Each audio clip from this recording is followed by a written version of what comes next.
have with us Mr. Pavel Bawa. Welcome, Mr. Pavel. And thank you so much, Amar. We are going to discuss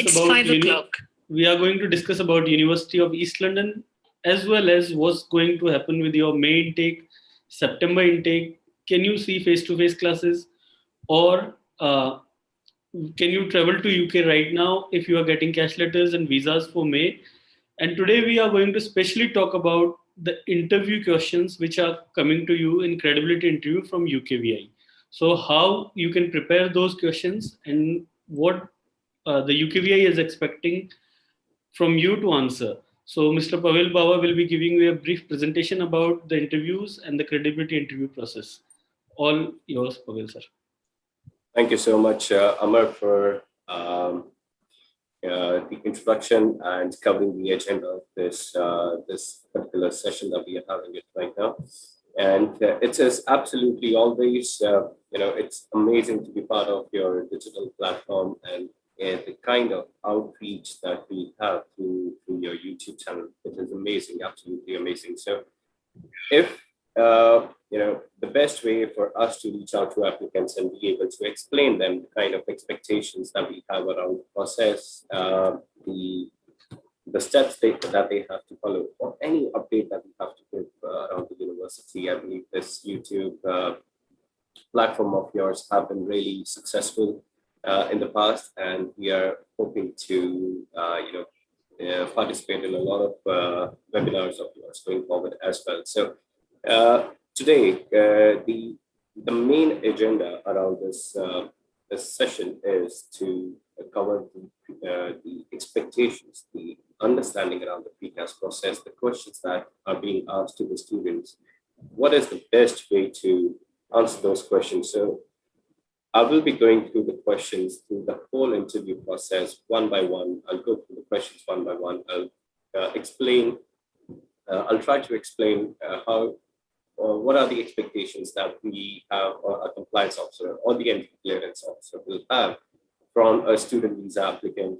And I will also try to give certain sample answers, but we need to understand, I'll give you a heads up in the very beginning to all the participants. The sample answers that I'll give will be for your reference, not for you to copy paste and just present during the interview round, because the one of the most important thing that you have to remember is all your answers have to be personalized and justifying your own profile. If we provide generic answers, they will not be accepted. That doesn't meet the expectations of the whole credibility interview.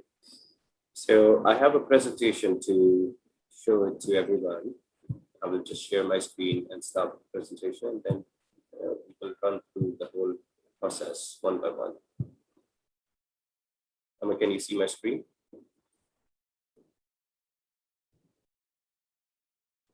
Amar, can everybody see my screen? Okay, great. So we at University of East London is a compliance-rich university, and we are proud to be ranked #1 for the visa support and compliance services that we provide to each and every applicant of ours. We understand that, and it is an important process for the applicant, and it is their dream to come to the UK and start with their higher education,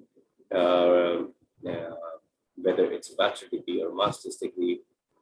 But in order to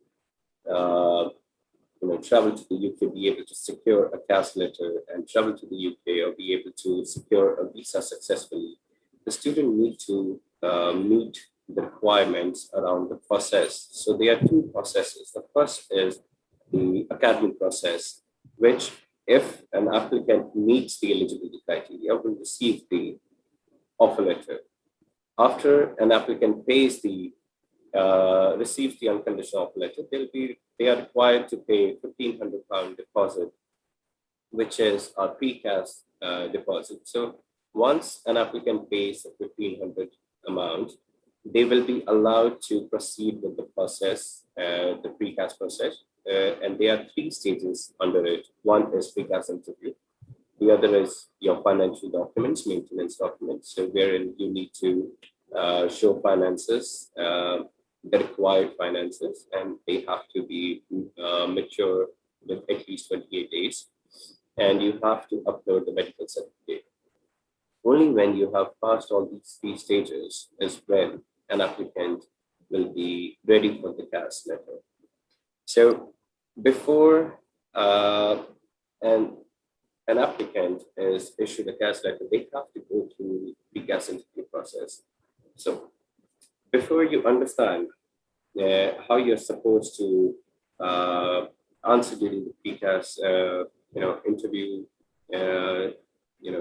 answer the questions that you'll be asked during the PCAS interview, you need to understand the significance behind this interview.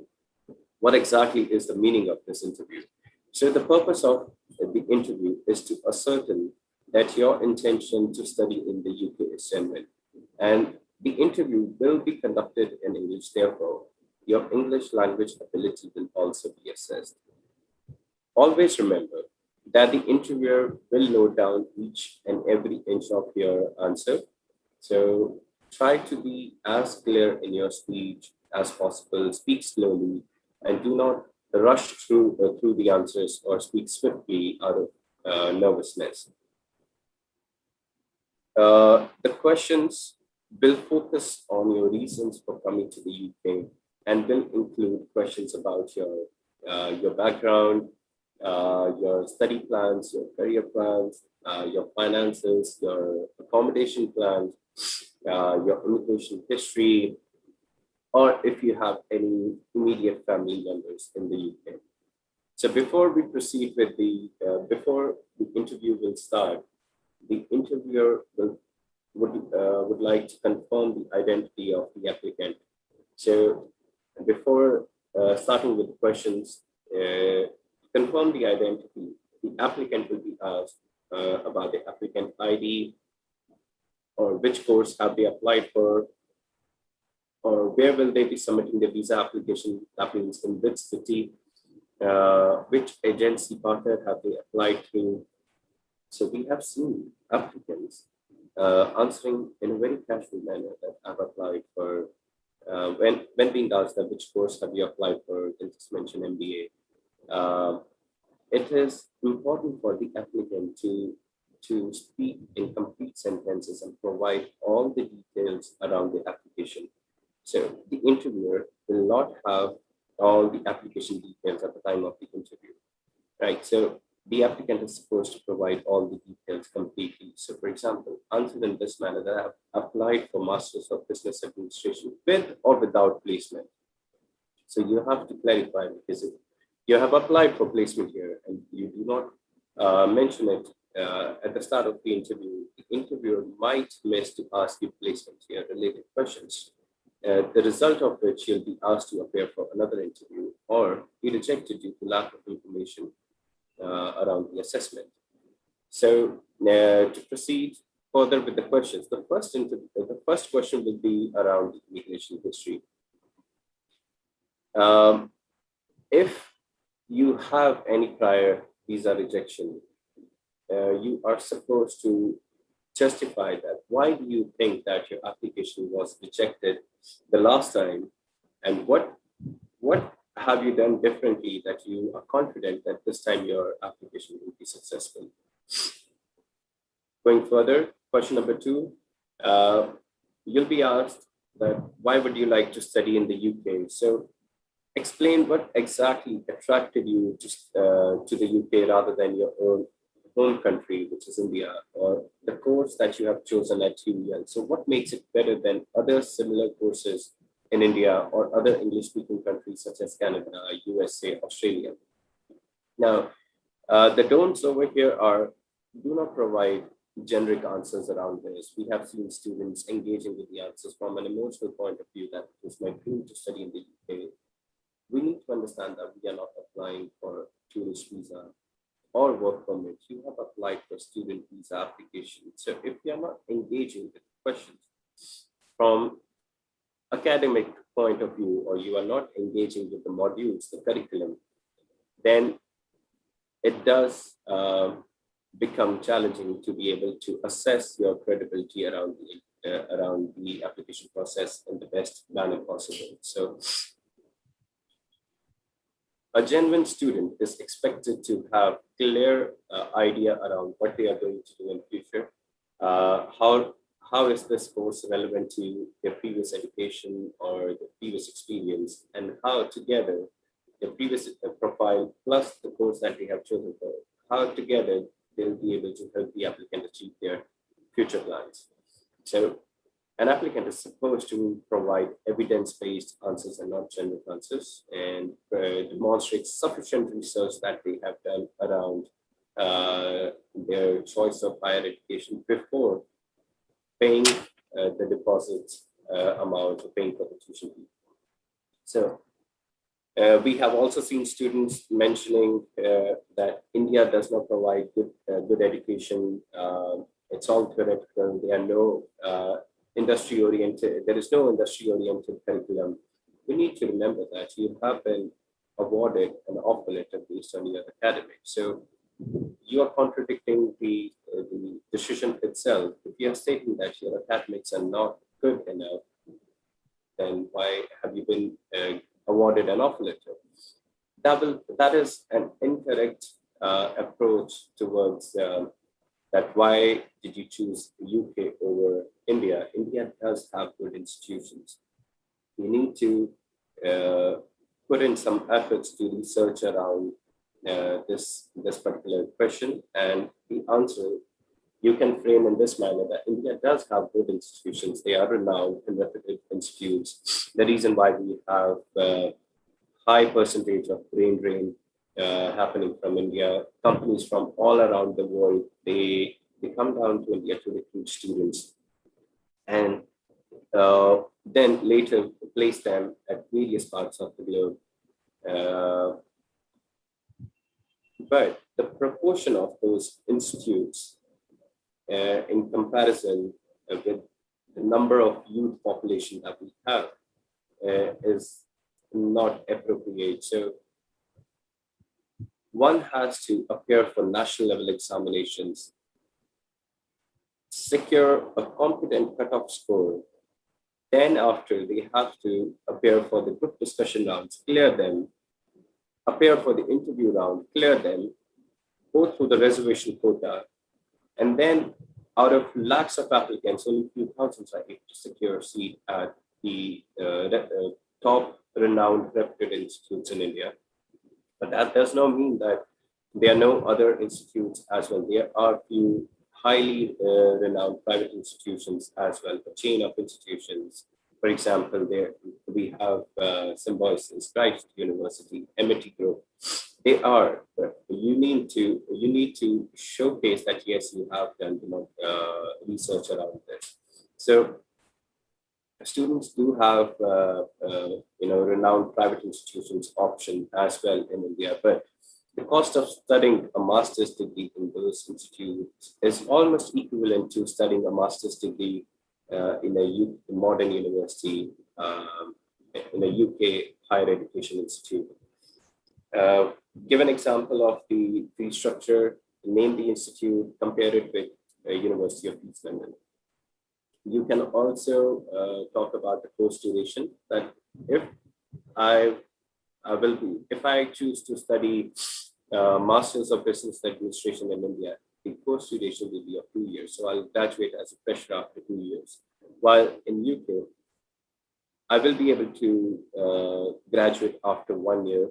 And by the time it's 2 years, I will be having, most likely, fortunately, I'll be having 1 year of work experience as well. So in that way, I'm able to save 1 year of my time and also 1 year of course expenditure. If I compare it with other English-speaking destinations, I have researched about ABC Institute in Canada, where I was able to secure an offer letter for MBA. The course duration was of 2 years or 2.4 years, 5 years, if there is a cooperative program component in it. So, but if I study in the UK, I'll be able to receive equivalent, internationally recognized degree, international exposure, cultural diversity as well, and will be able to save 1 year of course duration, 1 year of living cost, and the tuition fee as well. Now, students need to understand if they have the placement year component in it, they need to clarify that yes, they do have understanding around this. So they can add on saying that, however, I understand that my course duration is not of 1 year, but it will be of 1 year plus 9 months. But that is an added advantage for my profile because I will graduate after 1 year, 9 months with 9 months of international work experience relevant to my profile, to my course, to my field, which will be an added benefit to me because it will add on additional skill sets to my profile, which will help me secure my future jobs back in India once I come back. So this is the way to answer around why UK. Going forward, before we come to question number 3, let's go to question number 4. Based on my experience around the credibility interviews, I've noticed that future plans, having concrete future plans, this is the foundation of the whole credibility interview. And international student visa applicant is supposed to have concrete idea about what they are going to do in future. They are supposed to showcase that, yes, they did go to the website of these few companies. They saw the profile that they want to see themselves at in future. They have gone through the job description. They have seen the ideal requirement from the candidature. It is only after studying all that, they decided to invest 20, 30 lakhs or 40 lakhs of their income or their savings, or take a loan of that much amount and spend years of their time into higher education. So I have been able to break the answer of around future plans in 5 important areas. First is you need to showcase that you have an intention to come back to India. Second is mention any one single job title. Show clarity around it. If you mention multiple job titles, then you do not have clarity around it.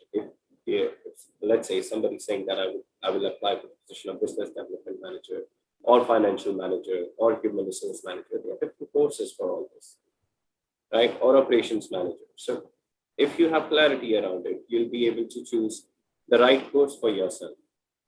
Right. We have seen students mentioning that I'll apply for some good jobs in some good companies. Again, no clarity at all.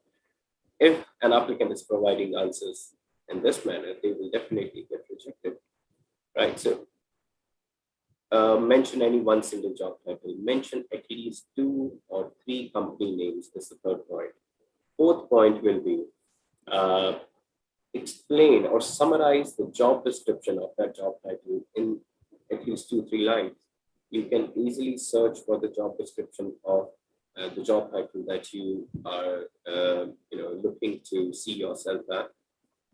Search for it, summarize the whole job description in at least 2-3 lines. The fifth point is, and the last point, one of the most important point is to link your course modules with the job description. That ABC module will give me the technical knowledge or skill set, which will eventually help me perform my job duties. Explain in which manner, right? So let me give you a sample answer. Somebody who has applied for MSc Computer Science. So after the completion of my MSc Computer Science with placement here, I'll come back to India. I'll apply for the position of software engineer in companies like IBM, Cognizant, Microsoft. As a software engineer, my job role will be explained in 2-3 lines. That's exactly what I'm going to learn from my course. UEL provides amazingly, industry-oriented curriculum. The modules that I'll be learning under this course at UEL covers almost all the latest trends in the computer science industry. ABC module will give me this knowledge, will enhance these skill sets in my profile, which will eventually make me ideal for this job title. I'll be able to perform these job duties, etc., etc. Engage with at least 2-3 modules and link them with your job description. So if you are able to remember these 5 points and answer the question around future plans in this manner, then you will be able to clear this interview round. So if an applicant has the answer ready for future plans, the rest of the interview becomes a cakewalk for them, because they already know that what they want to become and how they are supposed to link their previous education and this course with their future plans. Also, Coming to question. One thing, Pavel here. Sorry to Yes, disturb. sir. No problem. In this question, I got a lot of queries from students that what if we are planning for business, or we are planning to attend a family business which is already there. I suggest students that you should stick with that business plan only. If you are creative with what you are going to do, the UKVI will like it. Like if you are planning to join your father's business, stick to that. Don't try to create Absolutely. going to do jobs and stuff like that. If you're going for MBA, your father or your family as a business, that is perfectly fine. Because then Exactly. that way you can enhance that business, or any other course. Like if you're doing MSc, for example, in computer science or digital marketing, then you can relate those modules to how this course will help you in enhancing your business. So Correct. be original rather than making up that I'll be doing this job. Exactly, Amar. I completely agree with you. So, to add on, I'll say that there is no correct or wrong answer over here. It's about meeting the expectations of the interview. It's about being able to justify your answer and show yourself as a genuine student to the entry clearance officer. So, even if you are going to join your family business, which is well settled, all you have to do is be able to explain that why this course, why have you applied for this course, and how this course will be able to help you enhance your business further. So engage with the modules in the same manner. What are your plans when you will join your business? What exactly do you want to do? And how is this course going to help you with that? So if an applicant is able to explain that, perfect, good for us, no problem there. All right, so going further, next question is question number 3. We'll come back to it. So why have you chosen to study this program or this course at UEL? Now, we have seen students mentioning that they have received good testimonial, strong testimonial. They have their friends studying at the university. Everything is correct. But again, that will not be considered as the main reason for them to be applying at UEL. Also remember that the interviewer, they will always have a tight schedule around the interview. So they have to conduct interviews one after another. So it is always advisable to come to the point first, then mention your complimentary reasons in the end. If you feel that the interviewer is still okay to listen to your answer further. So mention your point first and then go further. Explain the modules for this particular for this question. Note down the modules that you will be studying at UEL. Note down the modules of other 2-3 universities. Find out which are the unique modules that UEL will be providing you under the same course. Link those modules, explain those modules, and engage with them. Explain how they are going to help you with your future plans. So why those modules played an important role in your decision to apply at UEL. So justify that, like ABC module will give me this skill set, explain 2-3 modules, and you should be good.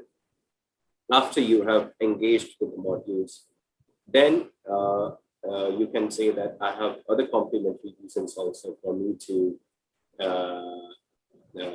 choose UEL, which is the accreditation of the course, the ranking of the course, the facilities that UEL provides, 24/7 library, on-campus accommodation, the extensive laboratory setup. University spent around 3.2 million pounds in its infrastructure upliftment.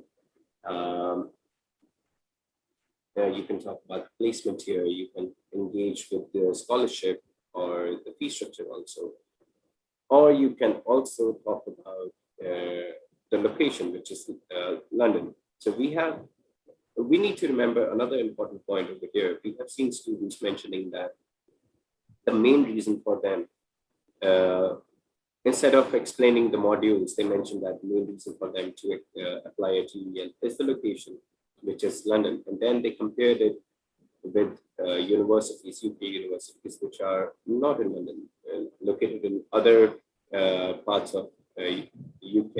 So those statements, they contradict each other. So one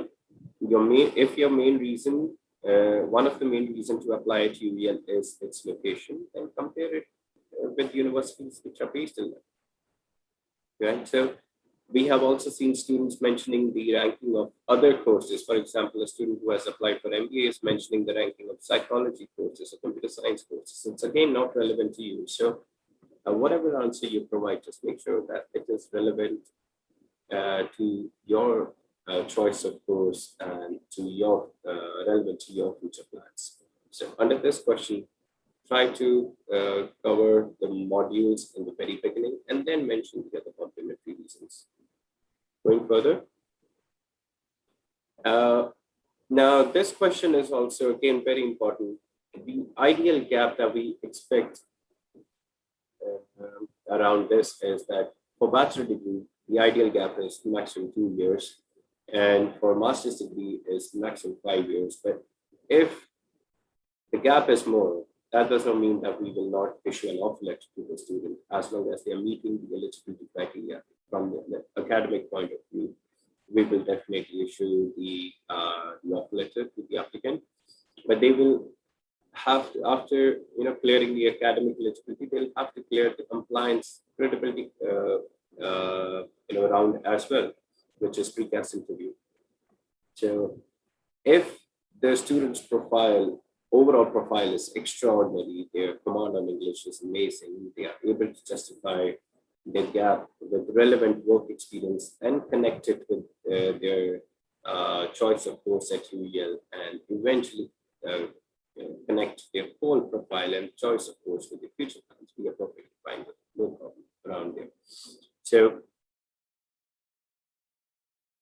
under this question, the student, when being asked that, when did you complete your previous education and in which fields, we have seen students answering the phone in a very casual manner, like BBA 2020.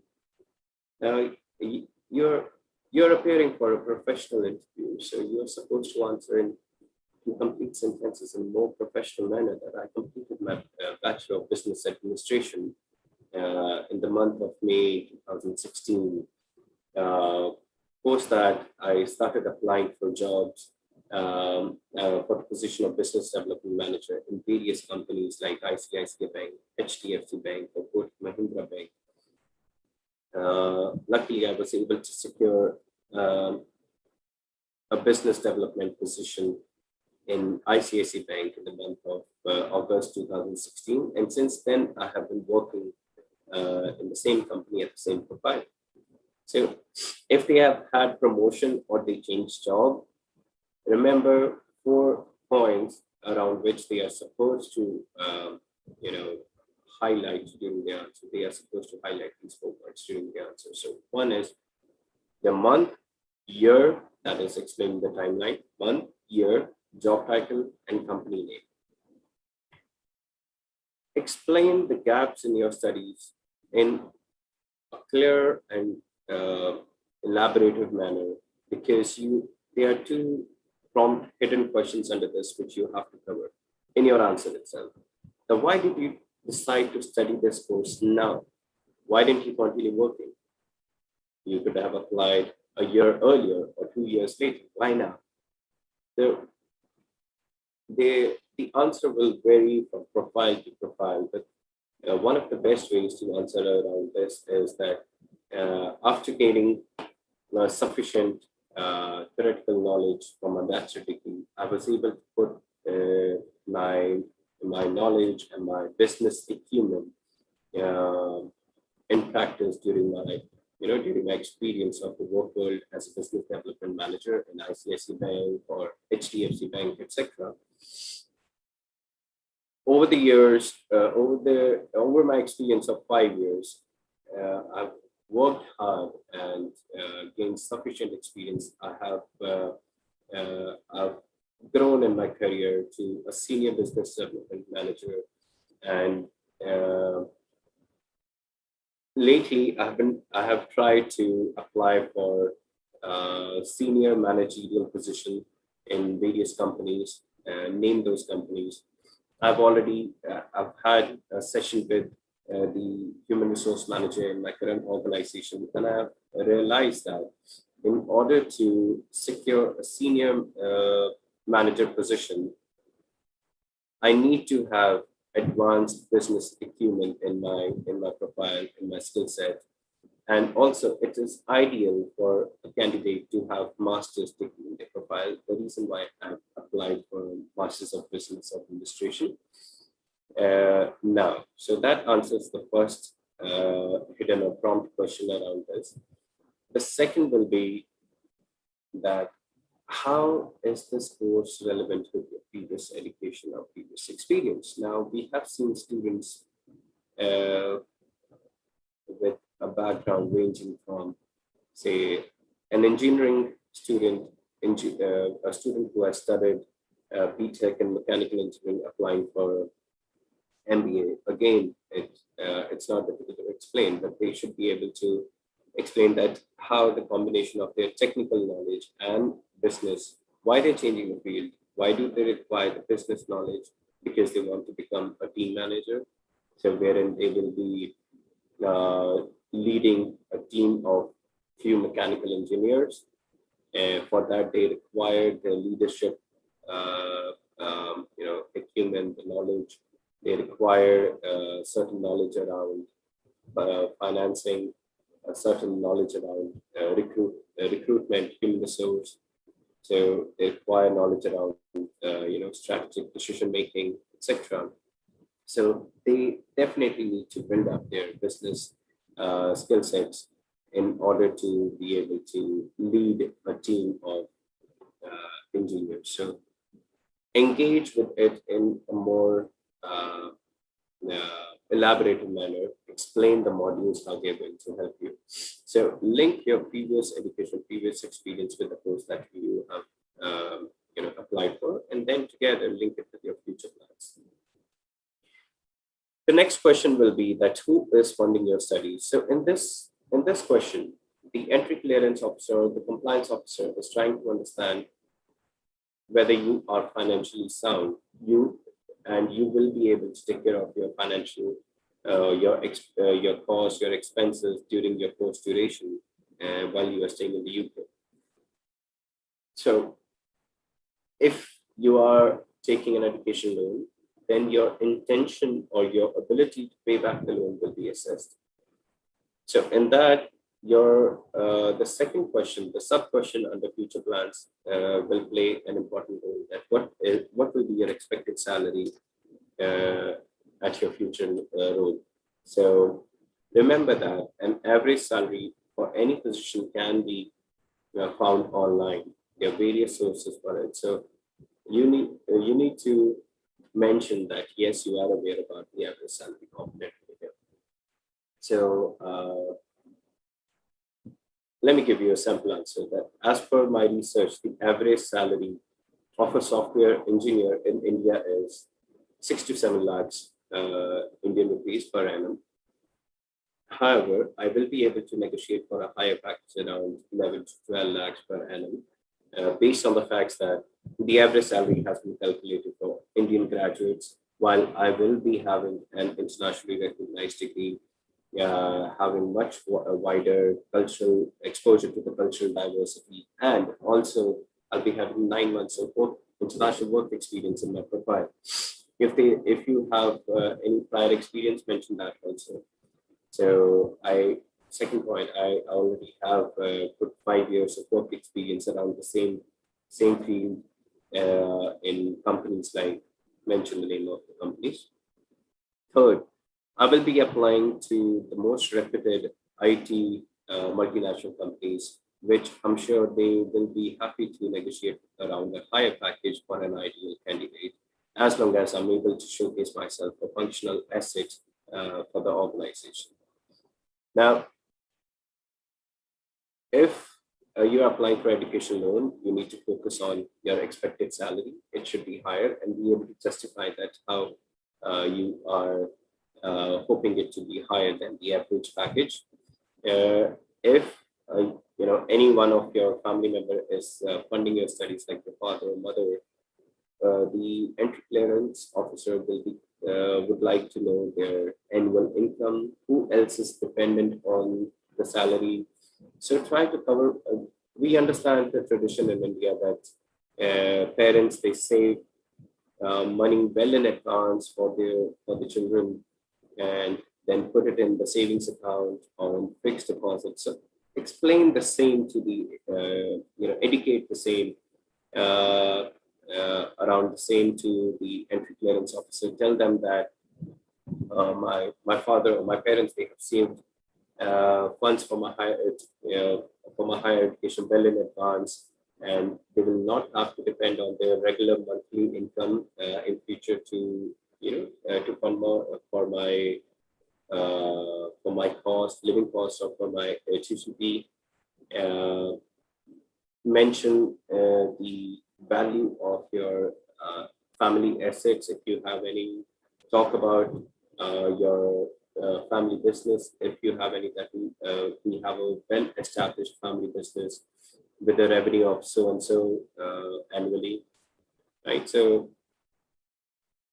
try to showcase that you are cover as many points as you can to showcase yourself financially independent and belonging from a financially sound family.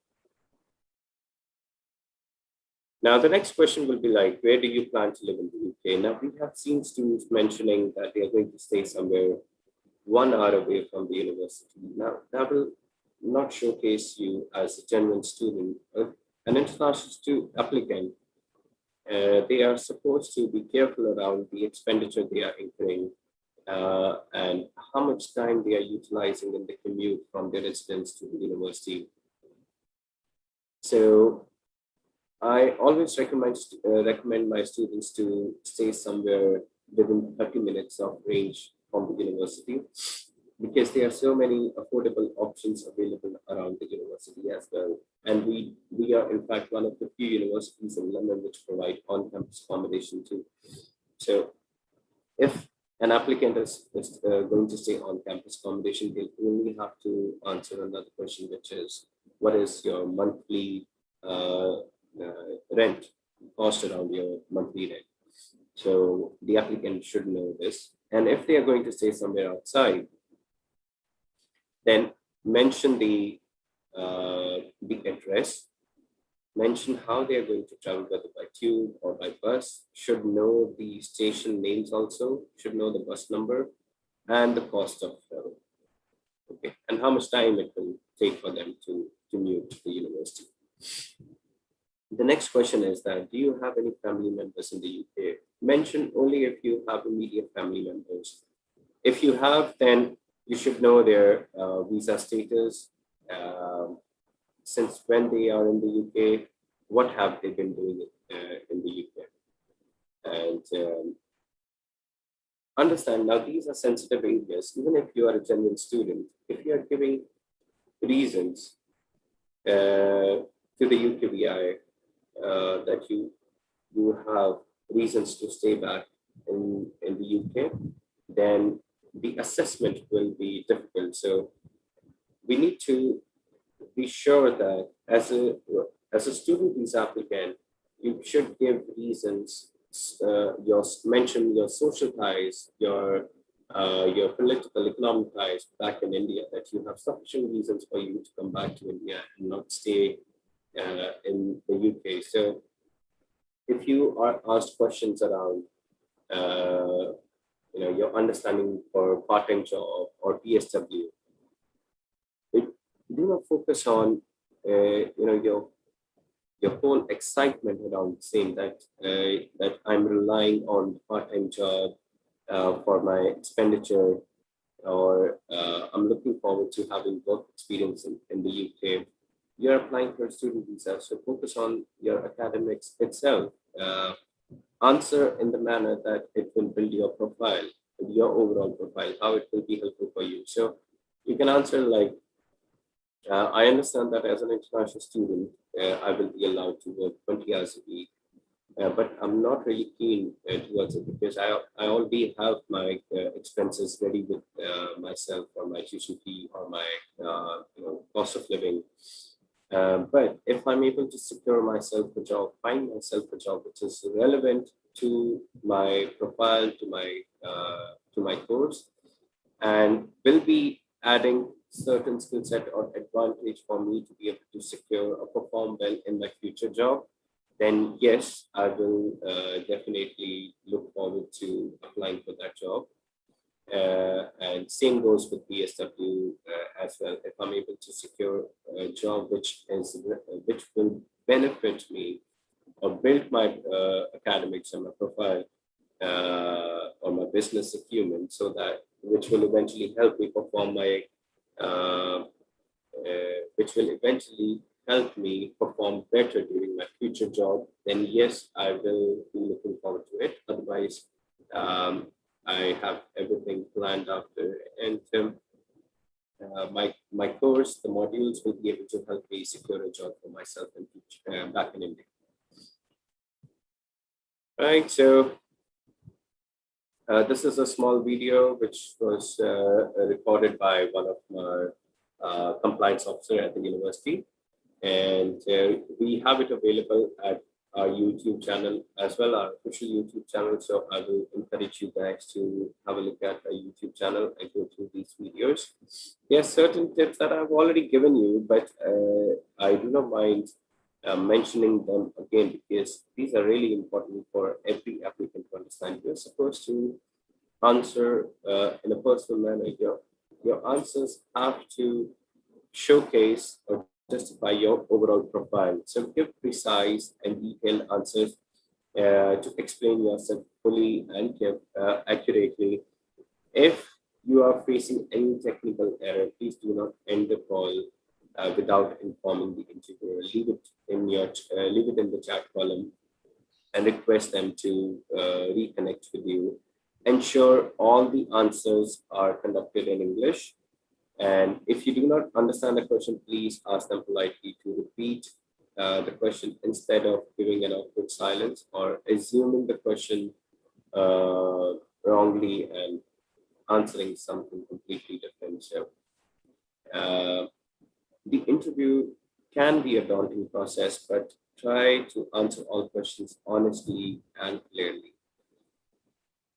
The interviewer is not trying to catch you, so just be as natural as you can. If you have had any prior visa refusal, please inform the team, the compliance department of the university before booking the interview, all right, or while booking the interview. That will be all from my side. Amar, let's have questions now from our participants. Thank you so much, Pavel, for this. It was really nice, and I think most of the doubts of students have been cleared for in regards to interview. And we are getting so many questions from all of the students, so I'll be taking one by one. First student is Raj Mehta. He has been constantly trying to ask you. He's from Nepal. Okay. Is university taking students from Nepal without IELTS? We do take students from Nepal as well, but they are entry requirements, additional entry requirements around that. We can provide LTS waiver only if the student has English as the main language and not a secondary language in the school, and they have scored about 70% in year 12 English. So more than 70% in the A levels. Yes.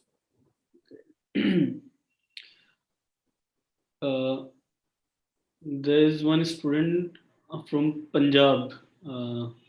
He is asking for cash letter. So, and he's saying that university is not issuing that. Is there any solution? So, I think if he provides IELTS certificate, there is a way out. What do you think? For Punjab and Haryana region, it's not that a university will not be providing cash letter to them or it's not providing offer letter to them. But yes, we are definitely meticulously looking at the credibility of each and every applicant from these two regions.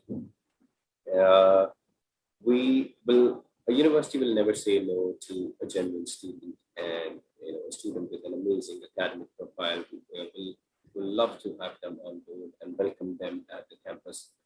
But the student need to understand that we as a university, as a UKHEI, we have to follow the guidelines of UKPI.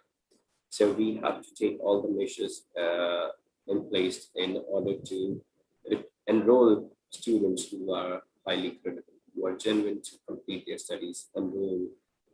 They will pay their tuition fee in timely manner. They will they will be able to pass their academics, their examinations and the assessments. To make sure, definitely the university will be assessing them from various aspects and not just academics. The other aspect is compliance. So we will issue the cash letter to an applicant only when they have received an unconditional offer letter.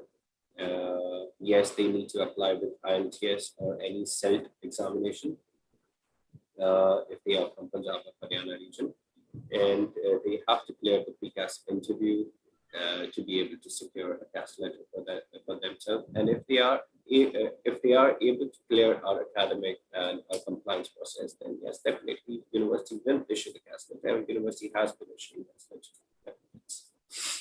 Basically, it's better if you're from Punjab or Haryana that you do your IELTS upfront. If you are good with English communication and you are a genuine student, there is no worries. But if you are not able to provide your English qualifications, then yes, there'll be problem. Even if you have got offer letter in Jan or previous September intake.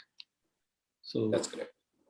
Another question is what is the scholarship and what is like the maximum amount which the students from India can get?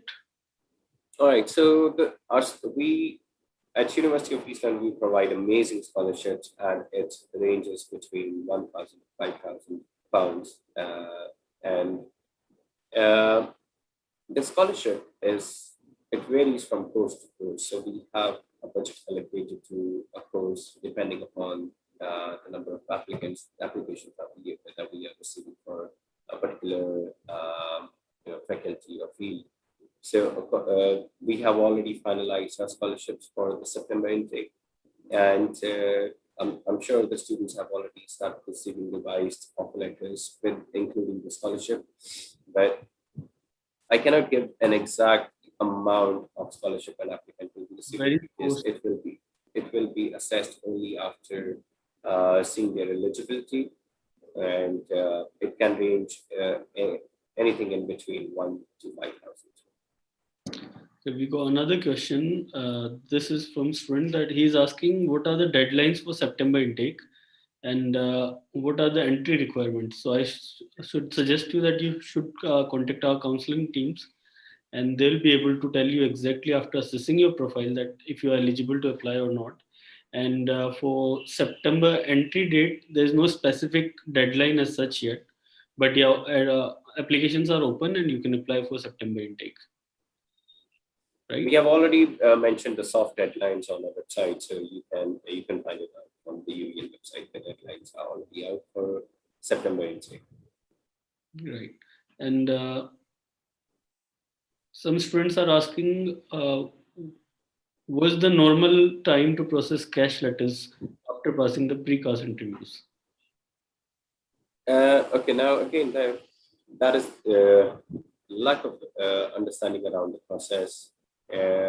It's not just that you will be eligible for cash letter after passing the precast interview. You have to get your financial documents approved as well, your medical approved. Only when all three stages have been cleared, you passed the interview, your financial documents have been passed, your medical have been passed, then it will take 2-3 working days for the university to issue you the cash letter, depending upon if there is a long queue of students waiting there who have done declared the precast process. So yeah, maximum 2 to 3 working days after you have cleared the precast stage. But just passing the interview does not make you CAS eligible, or just submitting the documents does not make you eligible for the CAS letter. You have to pass them to be able to receive CAS. So there's a proper process, guys. It's like you have to first make your application, which is going to take around 7 days to process your offer letter. Once you have received your offer letter, you have to make a deposit of £1,500, and then you will be eligible for precast interview. Once you have cleared that precast interview, you have to upload all your documents, which includes your financial documents, your medical, and all your academic conditions, which if there is any on offer letter. Once you have done that, in after that you will get your cash letter in 2 to 3 working days. And also pay 50% tuition. So you have to pay your remaining tuition fees after passing your interview. Yeah. So Raj Mehta, we have already answered you that you need 70% in your A levels English in order to get admission without IELTS. That is for Nepal students. And for Indian students, whoever is asking without IELTS, there's a different criterias for different academic boards. So if you are from state boards, there's around 70% requirement for majority of the boards, but some are there which can get entry in 60%. If you've got 60% in 12th English, you are eligible. So in order to get the proper assessment, send your applications to application02@meridian.org, and then we can assess your profile and then answer you accordingly, right? And some students are saying that they have not done the 10th. So we have got a student who finished his 10th, and after that he has done IT diploma. You know, the ITI thing. So 2 years diploma. Can he get admission in bachelor's directly after that? No, we need a minimum of 3 to 4 years of diploma. 3 to 4 years of diploma. Okay. I think the questions are being repeated. So mechanical engineering 2000. So if any student has done bachelor's in engineering, can he go for bachelor's in business? Okay, so student definitely they can apply for, they can repeat their level of study, but they need to showcase a strong justification around the same, why they are planning to do so. How is that their Bachelor of Engineering could not help them with their future plans, and how the addition of Bachelor of Commerce, did you say? Yeah, he wants to do bachelor. Yeah, so how the combination of both will be able to help you with the future plan. It becomes really difficult. We have seen students applying for dual level 7, but for master's degree, but applying for another bachelor degree becomes really difficult to justify. But if you can, we are perfectly fine around that. You can apply for it. We should be able to justify your intentions. I think if the student has got around the course of study, then he must apply for management, which is related to engineering, and go for masters rather than repeating bachelor's. It doesn't make any sense to me. It does make a little sense, but not much. We have hardly seen cases of dual bachelor degree. But if an applicant wishes to do, and they are a genuine student, so we should be able to help them around the same. Right. So there's one student who's asking, should we book accommodation through UEL, or can we book it outside and get the visa. So if they have to book the university accommodation, what's the process? It is very easy process. You can apply for our accommodation through our website itself. So all you have to do is Google UEL space accommodation. You'll find a page where you will see how to apply. You'll be able to see information about the rooms, the expenses, the facilities that we have. There is a whole gallery around how the rooms look like, and the balcony. It's beautiful riverside accommodation, and it is inside the university itself. We have three campuses, so even if you are studying at the other campus, we have, okay, let me explain. We have accommodation inside the Docklands campus, but if your primary site of study is Stratford campus, you can still stay at the Docklands campus at accommodation, and we provide a free bus shuttle, which is in between the campuses throughout working hours. Perfect. So you can book on campus or off campus, but make sure that you book it in reasonable range from university. So it should not be like maximum 30-35 minutes of distance from where you're going to stay to the university campus. Yes, they are amazing accommodation options nearby the university also. I've seen the accommodations of few of our student ambassadors, and they, just like 2 minutes away from the university, that walking distance, and they were paying, they were sharing, two of them were sharing an accommodation, and they were paying around £400 per month, really affordable and good. Yeah, they can do part-time jobs in London, which are available. So living cost is not big of a problem. And then we got another student who is saying, are the credibility interviews mandatory from UEL? And what are the expected time of decision? So yes, precast interviews are mandatory. Every student has to appear for precast interview, and you get the result within 3 to 5 working days. So it's not like you're going to give the exam and within 1 hour or 2 hours you'll get the decision. You have to wait for good 3 to 5 working days. And then students are saying, due to lockdown situation in India, can we get the cash letters on priority basis to apply for visa? See, university is definitely monitoring the situation in various international territories from where we receive our international students from. So we are looking into it, but only after monitoring the same that we have communicated a deadline for cash issuance letter, so which is 30th of April for the May intake, and we are not going to have any extensions around the same. But we cannot prioritize the issuance of cash letter. An applicant has to pass the precast stage. So the earlier you pass, the earlier you will receive cash letter from us. So I believe in the end, it purely depends on the efforts of an applicant, how prepared you are, and how early you are able to go through the process. So it is of paramount importance for you to have or build your understanding around the whole precast and visa process. The more you understand the process, the earlier you'll be able to pass through it. And there are students who are asking, like, what's his name? So one of the students is asking, what are the lockdown situations in UK? And if they are planning to travel to UK, what all things they must do before planning to travel? See, UK is getting better now, and while the cases are hiking up in India. So while in the UK we are hoping to open and make it face-to-face classes again, and we are hoping for it to start again in the month of June. So we are expecting students to come to the UK, and there are no changes around it as of now.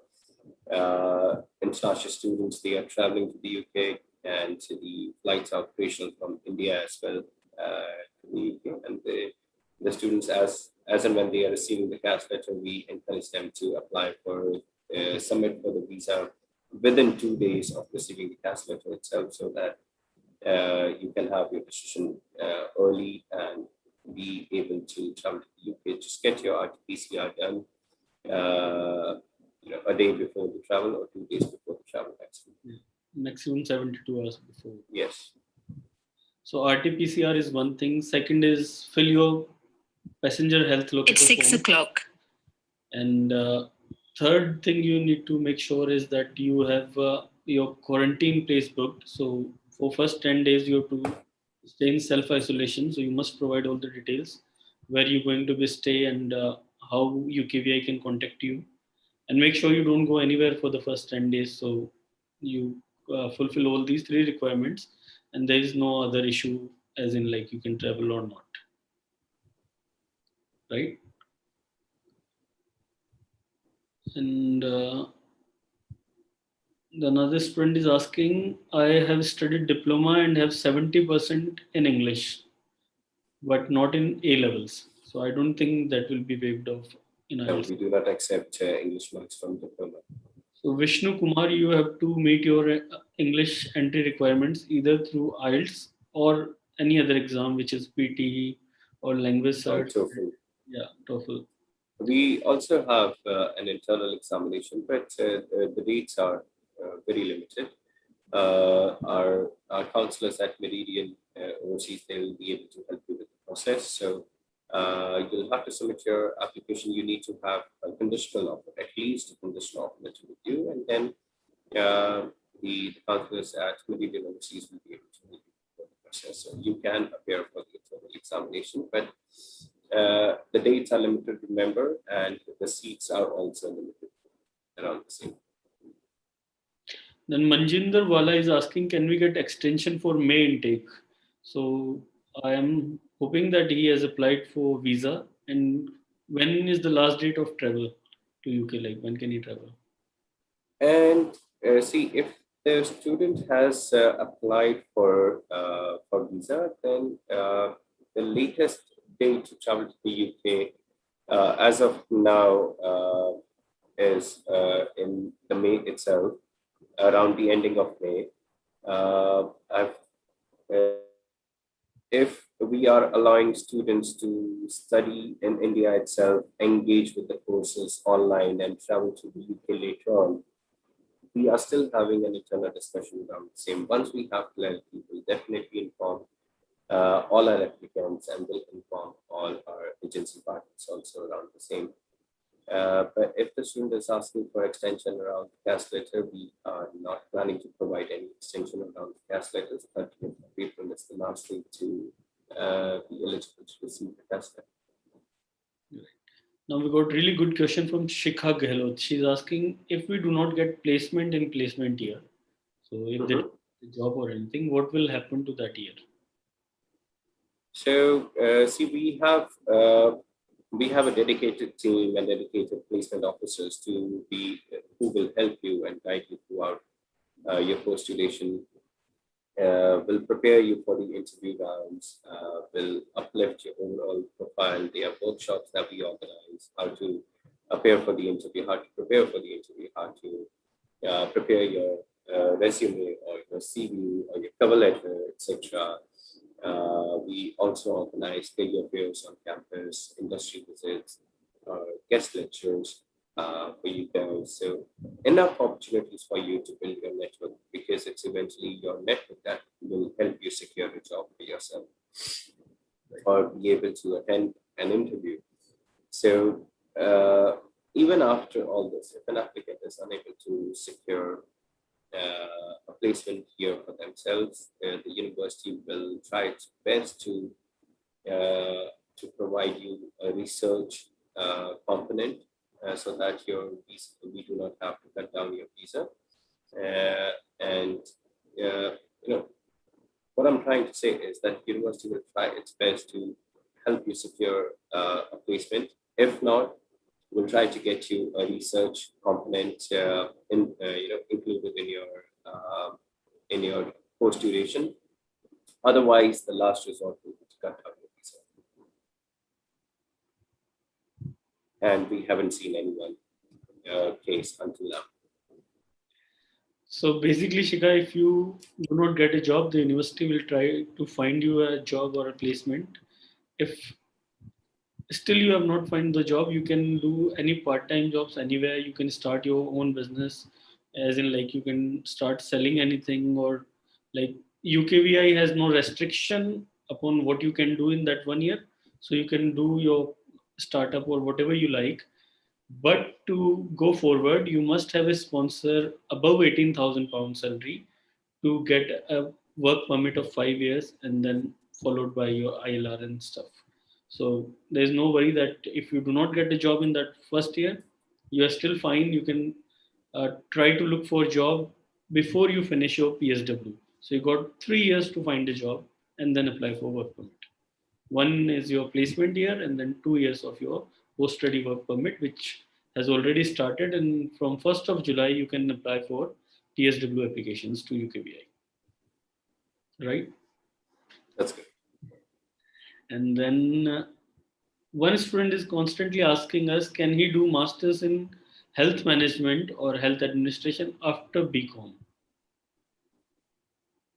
Uh, so, if you are able to show that he does have experience in the field, then yes, you can. So, as long as you are able to showcase a strong justification around the same, that will be fine. Then Tanvir, It's a conversion program, as a student can do. A course around public health management actually. then we got a student called Tanvir Ansari is asking whether he can get a scholarship, or like how can he apply for a scholarship. So Tanvir, the best thing would be to send your offer letter to application02 at meridian.org. And then once you have emailed us all your details, we can help you with the scholarship. So we can apply it on your behalf, or whatever the process is, the counselors will help you with that. Uh, so is there anything you would like to add on the process of scholarship? That's exactly how you explained. So it's an automatic scholarship process. So, and if an applicant has not received a scholarship in the offer letter, please inform us with your student ID. We'll help you with the same. And But the placement year courses do not have scholarship. Only MBA with placement has a scholarship component in it. The other courses do not. So Tanvir, basically there's a process which you have to follow. You can give us a call and then we can help you. There's a scholarship form which you have to fill and then send it to the university. So our counselors will help you with that. There's no issue in that. And then we got a student who is saying 60% in English, can IELTS be waived off? Again, I have already told you guys that there are different criterias for IELTS waiver. So you have to contact our counselors. They will be able to help you after looking at your A levels or 12th results, whether you can qualify without IELTS or not. And what is the last date for credibility interview for May intake? There's a student. That is this Friday. This Friday. This So the Friday. company has got offer letter, but is still waiting for credibility interview for May intake. They have to book the interview slot online from the applicant portal. First, they have to pay £1,500 and upload it upload the deed copy at the portal. And you have paid your £1,500, then you have to book it ASAP because this is the last week. So,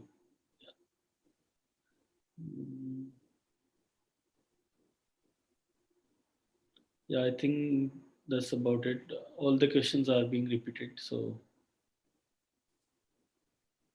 Jasprit, we have just explained you the interview process for first 20 minutes of this session. So you can go backward and see how the interview process is done and what kind of questions you'll be getting and how you can answer those. And, I think these are about it. And the minimum percentage for admission in masters into any course for UEL. So that is 55, right? 55, we do accept 50% from certain universities, like University of Mumbai, Delhi University, etc. So But otherwise, it is minimum 55% from the rest of the universities. Bangalore University also we accept 50%. Right. So I don't think we have more questions. It's all questions are being repeated. So thank you so much for this session. And what are your views on September intake? Like about the classes? Like, can you suggest anything to students to assure them that yes, university will be helping them in order to get the face to face, and if things have been smoother? All right. So see, we have been in this pandemic stage for around a year now, almost a year, and we have seen the world changing from face to face to digital completely, and we have seen students engaging online with courses. But of course, the the excitement or being in the London and studying over there, getting exposed to the international culture or academics there is completely different. So academics is yes one part, but then being there for the higher education process, for during the course of your higher education is I feel an important time for a student, for any applicant, any international student applicant. So the university and everyone, we are excited to welcome every applicant during the May intake. And for September intake itself, we are hoping it's going to be face-to-face classes again, the way it used to be earlier. More than 50% of the UK population have already been vaccinated, and the condition is well controlled now. But, hoping that it will be resolved in India as well, so that we do not have to face any other issue for students traveling from India to the UK. But in the UK, we are perfectly getting back to the normal, and we are excited about welcoming students to the September intake and having a fully functional campus once again. Right. So let's hope for the face-to-face classes for September. Definitely, yes. We should be conducting next session on the September intake, so that will be very helpful for the students. And thank you so much for joining today. And it was really useful and helpful for the students and for all of us as well. Thank you so much, Amar, for having me, present over here at your YouTube channel for this particular session. On behalf of University of East London, we have always been, thankful for your services and for your professional team. All the good that you are doing, the efforts that you guys are putting in helping and guiding the students and passing the process in a smooth manner as much as possible. So we are here to help you with all the concerns anytime. So students, participants, please reach out to the Meridean overseas team, and they will be able to guide you over the process. And we hope that this training session was helpful for you to have a further understanding about how you're supposed to prepare yourself for the PCAS interview. Understand that it is one small little barrier between you and your bright future in the UK. So put some efforts in preparing yourself around the questions in the PCAS interview process. And thank you so much, and good luck to everyone. Thank you very much. Okay, bye-bye.